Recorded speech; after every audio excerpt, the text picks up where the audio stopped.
नाजरीन अस्सलाम वालेकुम। मैं हूं फैज़ुर रहमान गमलवी और आप देख रहे हैं सफ़ा ऑनलाइन का ख़ास प्रोग्राम इंतखाबी तज्ज़िया।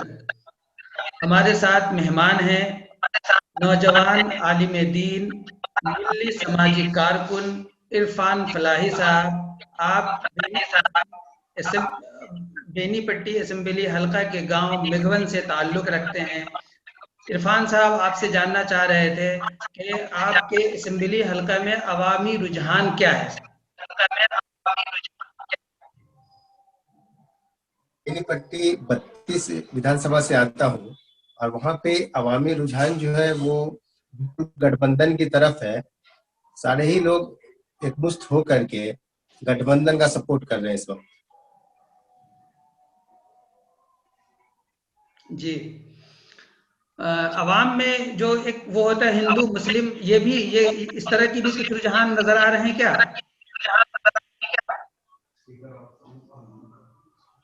नहीं,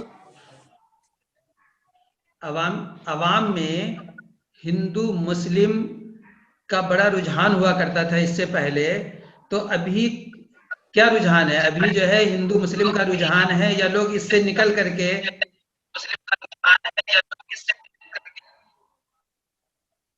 नहीं, इस वक्त जो बिहार के इलेक्शन में ये बातें नुमाया हुआ करती थी कि हिंदू मुस्लिम जात पात पे ही वोट हुआ करता था, लेकिन अल्हम्दुलिल्लाह इस बार वहाँ की आवाम ने हिंदू मुस्लिम जात पात को बिल्कुल दरकिनार कर दिया है और इस पे बिल्कुल भी तवज्जो नहीं है।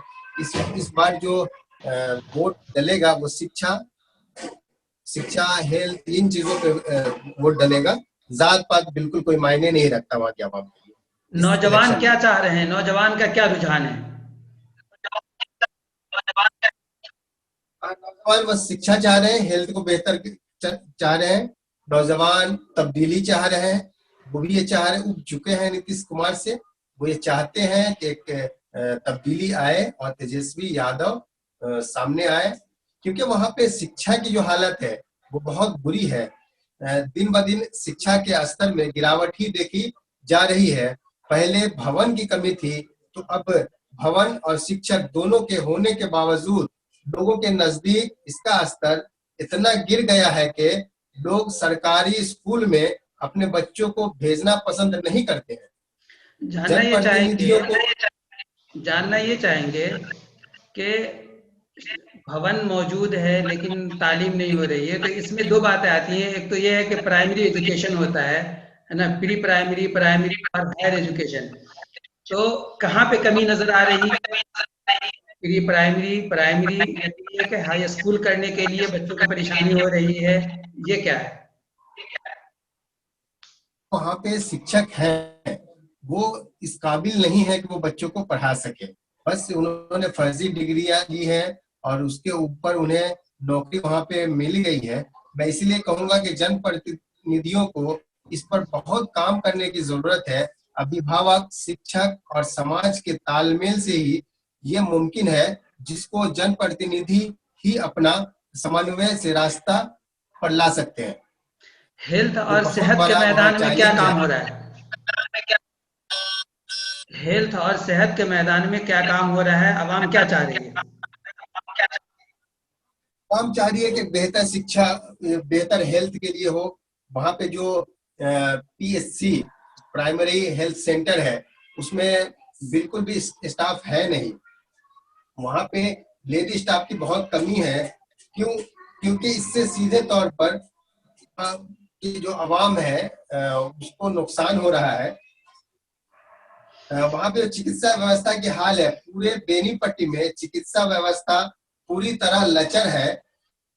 यूं तो यूं तो जमीन पर कहीं न कहीं भवन तो है, लेकिन न ही कोई डॉक्टर और न ही कोई व्यवस्था। बेनीपट्टी का सरकारी अस्पताल अपने दिन काट रहा है।